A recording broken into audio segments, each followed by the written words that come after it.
Hello and welcome to SoCal Prep Report with Eric Sondheimer of the Los Angeles Times. My name is Randy Rosenblum. We're going to be talking Banning football. Their head coach John Aponte is here, along with their fine senior quarterback Myles Porter. The Banning Pilots are a perfect 6-0 to begin the season. But Eric Sondheimer, we're going to start in the Coliseum League, where Dorsey upended a good Los Angeles team 21-20. Yeah, I was a little surprised. I thought LA would win because they were coming off a great effort against Narbonne, but Dorsey came on strong in the second half behind Marquette Jackson. He had an interception return for a touchdown. He had the game-saving tackle to stop a two-point conversion. But the player that I was most impressed with, he's a 15-year-old sophomore named Kayvon Thibodeau for Dorsey, a defensive end. They could not block him, and it's going to be interesting the rest of the way in the Coliseum League, starting this week against Hawkins. Will somebody be able to block this kid? 6'4", 240, just disrupts offenses. Yep, Dorsey's having a good season, as is Banning. We said they're a perfect 6-0. They had lost 16 straight games to Carson in that rivalry in the South Bay. And behind their fine running back Joe Villarreal, who ran for 138 yards, they beat the Colts by 10 points. Yeah, just a remarkable development here at Banning. When John Aponte came in 4 years ago, the program was struggling. Now they've ended the Carson losing streak, and they're going to try and go after Narbonne later in the year in San Pedro. So the offensive line's done a great job. Myles Porter doing a fantastic job at quarterback. The defense, they're just all very disciplined. I'm just impressed at the improvement they're doing on a weekly basis. There's no guarantees that they're going to win a city title or even finish second, but they have a shot. They're improving each week. Brian Keskes of Carson caught touchdowns of 32 and 49. He was impressive, but it wasn't enough. Banning continues to win. Grant and Arleta in the East Valley League. Grant is 7-0 with those 20 players that we talked about last week. This is an interesting game. They were up 21-0. They blew the lead, but then pulled away. Well, good for Arleta. They're making improvement. They started the year just being terrible, and now they're being competitive. Arleta has been the dominant team in the East Valley League, but this win kind of shows you that Grant is on its way, I think, to a 10-0 season. But it's also a reminder they cannot look past anybody. We owe an apology to Gabby. Gabby Casagran, the wife of the coach. You owe an apology. You always pick Southgate to lose. No, I picked them to win a couple weeks ago. But Southgate, we thought, would lose to Garfield. Wasn't close. They blew out the Bulldogs 47-21. Gabby, you got a good football team there. Yeah, Southgate was able to pass the ball very well, and Jamal Neal was just tremendous all over the field as a running back, as a receiver. And this was a huge win for Southgate. They haven't won a league title in many years. This puts them in the driver's seat. Of course, they still have to win that rivalry game with Southeast. Anything can ever happen in that game, but huge bump to get over. Garfield right now is struggling. I don't know what the issue is, but they got to get going here. Yeah, they are now, Southgate, the favorite in the Eastern League. This one surprised me. Not the result per se in terms of who won it. San Fernando over Reseda. But 45-0, that's the first loss for the Regions. They didn't show up. Yeah, and San Fernando's defense is not bad, and they came through and they played a much tougher competition. I get back to it. You got to play tough competition if you want to do well later on. And San Fernando, I think, had a tougher non-league schedule. And the Tiger program is really coming on. Yeah. I don't know how much is coming on, but it beat Reseda. That's pretty good. They're in the running for the league title. In the Western League, Venice 27, Fairfax 11. First loss for the Lions. Luca Diamant's the outstanding freshman quarterback there. That's a big win for Venice. Yeah, and the running back Colley's doing well. Angelo Gasca, the Venice coach, said, "Don't forget about us." He thinks that they can win this league, and this start really shows you that they can. Well, you know, John Aponte and his quarterback Myles Porter, they believe they can win the Marine League. We're going to find out. We'll talk about that. We'll talk about their big win over Carson. That's next on SoCal Prep Report. Exploring LA County's trails is now a click away. A mobile-friendly trail locator lets you discover all our county's scenic hikes. It features an interactive map that takes you inside the trail. From the elevation to the temperature, what you need to know is at your fingertips. Wondering if your dog, horse, or bike is welcome? It has that too. So discover some of LA's best-kept secrets and happy trails to you. Welcome back to SoCal Prep Report. Well, the Banning Pilots, they're ranked number 3 in the LA City section. They're coming off a big victory over Carson, and they are 6-0. Their head coach is with us, John Aponte, in his 4th year. and his fine senior quarterback, Myles Porter. Coach, Carson had beaten you 16 straight times. You finally got him 29-19 last Friday. Yeah, it was a great team win. We actually had it as our homecoming, so the environment was electric. The entire community came out. We were sold out before the game even started. Tough opponent, really tough, hard-fought Marine League battle. Our kids did a great job. Our coach did a great job. We're lucky enough to come out on top. Myles, you're a transfer from Carson High School. How did that feel to beat all your friends on the other side of the line of scrimmage? It was an amazing feeling because the year before we had lost 32-20, and that was the worst feeling of my life because all they did was like just throw it in my face. So I was like, dang, I got to get them back next year. And thank God that's what we did on Friday. So it was an amazing feeling. Coach Aponte, this hasn't happened overnight. You came in 4 years ago. The program had been losing. The community was disappointed because there's so much tradition with Banning. But you slowly and surely put things together. Explain the processes of how you've gotten to this point. First thing I did was I really just assessed the situation as far as like who was around the program, what kind of personnel, as far as players did we have, coaches did we have, and good, bad, or different. I kind of purged a lot of guys that I didn't think would benefit us in the long run, and brought in some good people.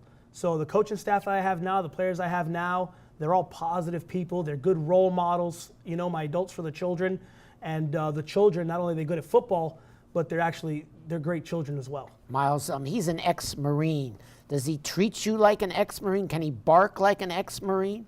He doesn't treat us like an ex-Marine, but he does know how like to get our attention. Like sometimes we do play around too much, but then he gets us back to that level of we need to take things seriously now. Right. It's an important week to. So even though he looks like an ex-Marine with his shaved head, he sometimes doesn't act like an ex-Marine. Yes, like he has his moments of acting like an ex-Marine, but mostly it's him just telling us like what to do. But he doesn't have to yell at us because we understand what we need to do in order to win. Ex-Marines are disciplined. Your football team's disciplined, but you're a riverboat gambler. You had onside kicks, 2 of them in the first few minutes to start the game against Carson. What did you see to come out and try onside kicks? We do a really great job in film study. Myself, my coaches, my players. We thought we saw something in their alignment that maybe we could take advantage of, and the good thing is we were right. But at the end of the day, I make these decisions because I have the utmost confidence in my players. It's hard to go ahead and make tough decisions if you really don't trust your players and your coaches. My coaches, I trust them. They're behind all the decisions I make 100%, and my players are excited for it. So we practiced it all week knowing that this was a really big opportunity if we thought we were going to see it out there. And the moment we did it, we were all excited, and we were lucky enough to get one of them. Yeah, you got 1 out of 2, and you got the big first one, and that took in the second touchdown for you, and you jumped to an early 15-0 lead. Myles, your job, you throw the ball about 15, 20 times a game, but you also are a physical running back. Talk about what you mean to the offense as the signal caller. What is your role with the Banning Pilots offense? I think my role is just to calm the offense down when we're in like a tough situation. When we have like 2-3 penalties in a row, it's like I just have to calm the offense down and say, hey, we got this. We're Banning, we got this. So I just think my role is to calm everyone down and just play.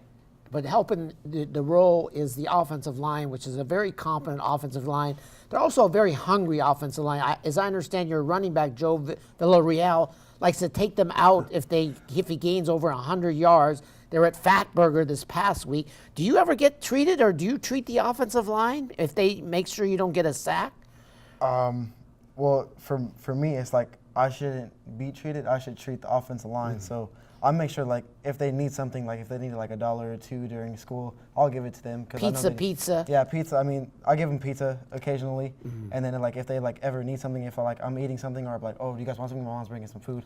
They're like, okay. So the best advice is to be nice to the offensive line. Oh correct? Yeah, you have to, because you got to remember those are the people blocking for you. Right. Coach, I know you don't want to look ahead, but everybody, like sports writers, we look ahead. And November 4th is the game against Narbonne. They're unbeaten right now. You're unbeaten. If everybody does what it's supposed to do, and you still have some tough games ahead, that would be quite a game. It would be at Banning. Yeah, I don't. I try not to look too far ahead. Even this week, we have Washington Prep with the legendary Coach Knox, who I know he'll have his team prepared for us. We, of course, will go out there and do our job because we respect what he's doing. We have a tough game against Pedro. When we do get to Narbonne, it's going to be special. It's going to be great. This is what we've been practicing all this time for, is for a chance to win a Marine League title. I don't know the last time that Banning's been in that kind of situation. If we can bring that to the community, a home game at a regular season finale for a shot at the title, I think that's something that would just maybe take us one step further. Would I have to leave now to get a ticket to the game?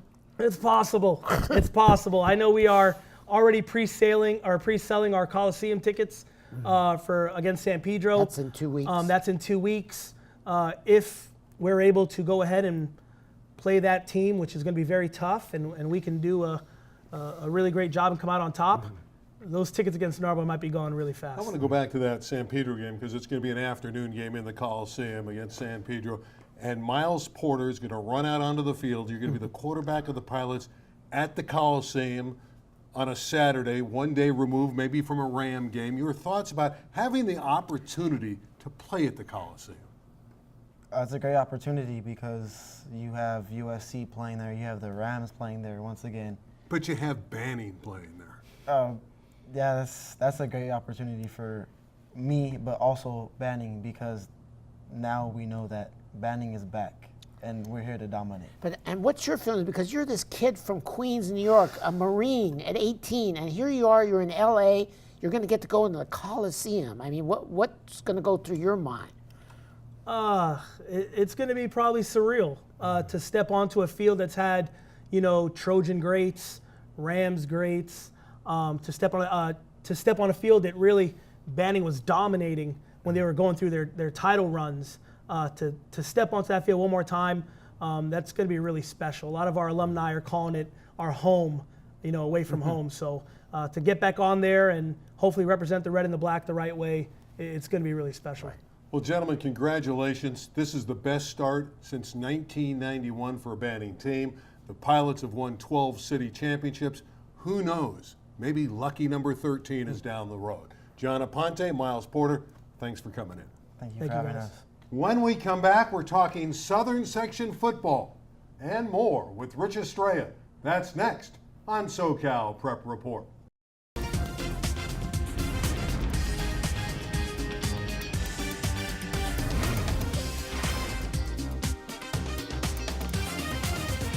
What's happening, LA? I'm Arian Alexander. Take a walk around any of these events this week and take in the wonder that is Los Angeles. Returning to Los Angeles is the iconic, truly unique, family-friendly fall event, Rise of the Jack-O-Lanterns. Come to the LA Convention Center and see thousands of hand-carved illuminated jack-o'-lanterns creatively arranged along the scenic walking path and set to a musical score designed to bring out the Halloween spirit in visitors of all ages. You'll see classics like life-size dinosaurs and animals, as well as a number of new characters from your favorite movies. For advanced tickets, go to therise.org. A free flick at the Echo Park Lake? Let's do this! On Saturday, the whole family can enjoy movie night and watch the classic musical West Side Story. On the harsh streets of the Upper West Side of New York, two gangs battle for control of the turf. The situation becomes complicated when a gang member falls in love with a rival sister. Blankets and picnic baskets are encouraged. For info, go to epia-echopark.org. This Sunday, strut down Ventura Boulevard at the 26th Sherman Oaks Street Fair. This free celebration of SoCal's heritage and culture is the largest event in San Fernando Valley. 9 city blocks are filled with 2 stages, food, drink, vendors, and exhibits. Jam to classic rock and surf music, check out car shows, and hop on a ride at the Carnival and Fun Zone with the kids. Go to ShermanOaksStreetFair.org for details. This week, take the opportunity to do something new and get to know your LA. I'll be back next week with more. I'm Arian Alexander for What's Happening in LA. Hi, everybody, and welcome to the Southern Section edition of the SoCal Prep Report. I'm Rich Estrella. Thank you for joining us tonight. The CIF Southern Section during football season is probably one of the greatest times of year if you like high school sports. And this year's no different. Everybody's in league, a lot of big games early. You normally don't have a lot of big games this early on in the season. This year, we do. Let's take a look at the upcoming games this week that matter the most in the CIF Southern section. In the Sunset League, big game early on, Los Alamitos, 4-2 versus the Edison Chargers, 5-1. Edison and Los Alamitos, two storied Orange County teams, going at it early. The winner of this game will have the inside track into the Sunset League title. Edison's had some tough games this year. They had a tough loss to San Juan Hills, 24-17, and of course they lost to Modern Day, but so is everybody else. So there's no shame in losing to the Monarchs. So it'll be interesting to see how Edison is going to handle Los Alamitos. They know each other very well. Now, the new head coach over at Los Alamitos is Ray Fenton, and Ray Fenton doing an outstanding job in his first year taking the helm of the Griffins. Los Alamitos had a tough schedule this year. They played Long Beach Poly, Lakewood, La Habra, who's the CIF champion from last year in the Freeway League, and of course Jay Serra. So a pretty good schedule. You played those four schools, you come out with only 2 losses, you're doing pretty good. Los Alamitos will be a formidable opponent this week for Edison. Remember, the winner of this ball game will have the inside track because I don't think Huntington Beach is going to be able to beat either one of these schools, and they're both at the top. All right, let's take a look at the Angeles League now because, man, there's a logjam there right now. You got 4 really good teams in there. This week's game of the week, we're looking at Salesian at St. Francis. These teams are good stablemates. Salesian's had a lot of success in the last 5 or 6 years, and St. Francis is an old-time power football team here in Southern California. All right, let's take a look at them now. Salesian's averaging 53 points a game. They got a pretty good defense, only giving up 2 touchdowns versus St. Francis. They average 34 points a game, and they give up 17 points. So these two teams are going to be going head-to-head. It's going to be a good ball game. Both of these teams are atop the Angeles League, and LaSalle and Cathedral are right below them. I love it when you have 3 or 4 good teams atop the conference. But what happens is you got to play early. You don't play at the end of the season. This is one of those games. Looking forward to it. By the way, Salesian's signature game was a 35-26 loss against Calabasas, and we all know what Calabasas is all about. All right, let's take a look at other games now. The next one we're going to look at is Surgestrom and Orange. They're playing early. It's only the second game in league, and they're going to go after each other. The winner of this game, more than likely, will take the league title. All right, continuing on. San Juan Hills, Mission Viejo. Oh, my. This is a big game. Mission Viejo's gone undefeated. San Juan Hills 6-1. San Juan Hills, the new challenger. Mission Viejo, the old guard. Bob Johnson's been there forever, won a lot of CIF championships. This will be a good ball game. The winner of this game definitely will win the South Coast League. Talked about earlier, Cathedral and LaSalle.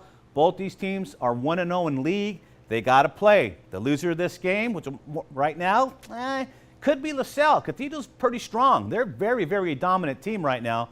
But if LaSalle can somehow upset Cathedral, they're going to put themselves right in the middle of that mix with St. Francis and Salesian. Next up, Hawkins and Dorsey. Hawkins 6-0, Dorsey 4-2. We've been high on Hawkins since the beginning.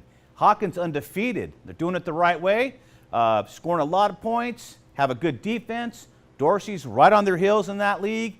Hawkins wins this game. They're going to set themselves up nicely for a game with Los Angeles. Should they win that one, it's Hawkins' league championship there in the Coliseum League.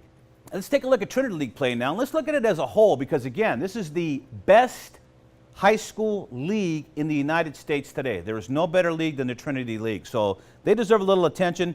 Modern Day last week, 62-14, that is, over Santa Margarita. Orange Lutheran 30-29 in overtime against Jay Serra. Another good ball game. And, of course, St. John Bosco continued to roll 70-0 over Servite, or 70-6, that is. That is a tough ball game. Everybody is looking to next week. Next week, you got Modern Day and St. John Bosco going head-to-head in this league. That's the game everybody's looking at. The reason they're looking at it, you're going to have number 3 in the country going against number 4, the 2 highest-ranking teams in the country to meet this year. The winner of that game will definitely have a say in who is the national champion this year of high school football in the country. Take a look at some scores. We decided when we're looking at all the scores this week, one thing popped out. the 1970s was definitely revisited. Let's take a look at some of the scores around. These are all scores that were in the 70s. Narbonne, 78-0 over Gardena. Continuing on, it was Burbank, 77-16 over Hoover. It was Corona Centennial, 77-20 over Roosevelt Corona. Lucerna from the Del Rio Leagues putting 71 on Pioneer, 71-6. And Bosco and Servite. Bosco hanging 70 on Servite. And the reason we bring this up is because last week we talked about Pauley and Compton. Last year, Pauley put up 99 on Compton. This year, it was 70. So the 1970s definitely revisited. And in the Chasing Wilt category, it was Chadwick, 91. Sage Hill, 56. What a game. I mean, that must have been an awesome game. 147 points. A lot of action. And, man, I wish I could have seen a film of that ball game. All right, let's take a look at the top 10 this week because there was a lot of movement, believe it or not. Let's take a look. Corona Centennial remains number one. They did nothing to dispel their ranking, 77-20 over Roosevelt Corona. They're followed by Bosco and Mater Dei, who had big wins in the Trinity League. Did nothing again to dispel their ranking at second and third. Number 4 is Rancho Cucamonga, who defeated Upland 47-10. They got Los Osos this week. Ought to be an easy game for them. Calabasas remains number 5, or should I say they moved up to number 5. They're 7-0, 46-16 over Westlake. They got Newberry Park this week and should dispatch them as well. Number 6, Mission Viejo, 41-0 over Tesoro. They have San Juan Hills this week. That'll be a good ball game, as we talked earlier. Hawkins, 38-0 over Locke. They have Dorsey this week. That's a big game.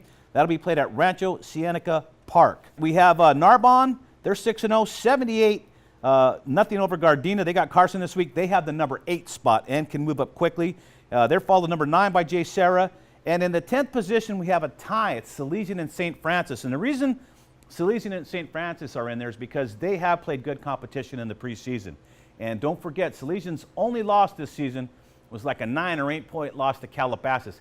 Calabasas has ripped everybody and maybe one of the best teams in the entire southern section. They're a smaller school, but they have good coaching over there now. They just say they have a good team going, okay? They got good things going over there. And so Salesian took them to their breaking point, gave them their best game all year. So they have something going over there. St. Francis is undefeated. They've taken on all comers. They've dispatched everybody. Everybody. Even high power Buena Park, who puts up a lot of points, made them very pedestrian in that game. So it's going to be a very interesting contest. We keep pointing at the St. Francis Salesian games. For those of you people that don't know them, get to know some of these other schools because there's a lot of good football out there. Real quick, Gar High School, amazing turnaround. They're 6-0 in the San Gabriel Valley League. There was a while there where they were trying to petition to get out of that league. It's good to see them, and Coach Marshall got that team humming now atop the San Gabriel Valley League. Downey is chasing them right now. They're a game behind, but that's the game with Paramount, Linwood, Dominguez, a lot of perennial CIF champions in there, and it just may be Gar's turn. We'd like to thank you all for joining us tonight for the Southern Section Report. On behalf of our production crew, I'm Rich Estrella saying so long from your friends here, and we'll join you here again next week. So, I got this new family, and I don't know what it is about this one, but she can't seem to put down that toy. Oh, and she even talks to it. Who's she talking to? Her mom? She talks to her mom a lot. A single ember from a wildfire can travel over a mile. You can't control where it will land, only what happens before it does. Visit fireadapted.org to learn how to protect your community from wildfires. Love to talk about the key games in the city section. We'll start with Dorsey, coming off that big win over Los Angeles High at Hawkins. Can the Dons do it again? I definitely think that Hawkins has the favorite role. They have some great receivers, a terrific quarterback, a good defense, but I also like the fact that Dorsey has played a much tougher schedule. So my theory is that you have to prepare for these games. Hawkins has not really played tough games in a row. Now they're facing a 3-game stretch, first Dorsey, then LA, then Crenshaw. So this will really tell us a lot about Hawkins. I think Dorsey's capable of winning. The key is, can their defensive end get in there and disrupt the offense? Dorsey wins this week, and I know it's a big if, and then they beat their rival from Crenshaw in the Coliseum. They will win the Coliseum League. Narbonne at Carson. That's just got a great ring to it, but Narbonne is so good. The Colts coming off the loss from Banning? Well, they'll give Narbonne a good game because it's a rivalry game. It always is, even though Narbonne would be favored by, let's say, 4 touchdowns in this game. But Narbonne learned its lesson against LA. They went back to work, and they won big last week. I think they'll win pretty good this week. They have to start getting ready for the playoffs. They have to start focusing and getting better on offense, and they're starting to do that. They won big. They won 78-0 Yes. last week against Gardena. Franklin at Lincoln. Franklin is still undefeated. They're playing terrific football. Lincoln beat them by a touchdown last year. Dangerous game for Franklin, without a doubt. This is a rivalry game. Lincoln came over with a huge win the other day. And they're playing better. Right, they're playing much better, but I still think David Tejas, our go. good friend, who's very fast, can be the difference maker in this game. I like Bobadilla, the quarterback. He protects the football, doesn't make mistakes. Tough game. I think the Panthers win it. Wouldn't be shocked, though, if the Lincoln Tigers stun them. San Fernando, after that big win against Reseda, back in the Valley. They're going to get a tough game at Canoga Park. This is an interesting contest. It's not interesting. San Fernando's going to win. You're that confident. Reseda beat Canoga. How can San Fernando not beat them? Don't start comparing scores. You'll get in trouble doing that. Okay. All right, so that's it. We'll miss that one then. All right, so Canoga Park has no chance. San Fernando's I did not say win. no chance. Well, Why do you put words in my mouth? You just said they're going to win the game easily, I right? believe they will win the game. I didn't say easily. Can you listen? Eric believes Tigers will blow them out. Venice at Westchester. This is another interesting game. This is a good Westchester team that continues to win football games. Yeah, this will be competitive. Venice can't get overconfident because they beat Fairfax. Westchester's a different team, much faster out there. So Venice really needs to block well for Diamont to win this game. Quick note, girls volleyball, Granada Hills and Taft. Taft has upset a good Chatsworth team, and Chatsworth is the team that beat Granada Hills. A lot of good teams in the West Valley League. That should be a good match. Yeah, Chatsworth was all set to win this thing, and then they lost to Taft. So who knows what's going to happen. I just wanted to point out, next week is a huge week. I cannot wait. It's Mater Day in St. John Bosco, and the game of the year at Cerritos College. I'm going to that one. You probably can't go, but I can't wait for that to see JT Daniels, the outstanding Mater Day quarterback who's completing 81% of his passes. I've never seen anybody complete 81% of his passes. I saw Daniels playing youth football. He's very good. That's going to wrap it up. Yep. You know that? We're done. That's good, but I'm excited about next week. Next week's going to be fun. Yeah. For Eric Sotheimer, who always has a lot of fun, I'm Randy Roosevelt. We'll see you next time right here on SoCal Prep Report. Family are people who are always there for you. They love me, they take care of me. People that give me love, because the more love I get, it makes me more happy. Family is a bond that holds people who love and care for each other together. Tuck them into bed. People who love you. We need to give these children a chance to succeed. I know I was a foster child. Be a foster or adoptive parent. Share your heart, share your home.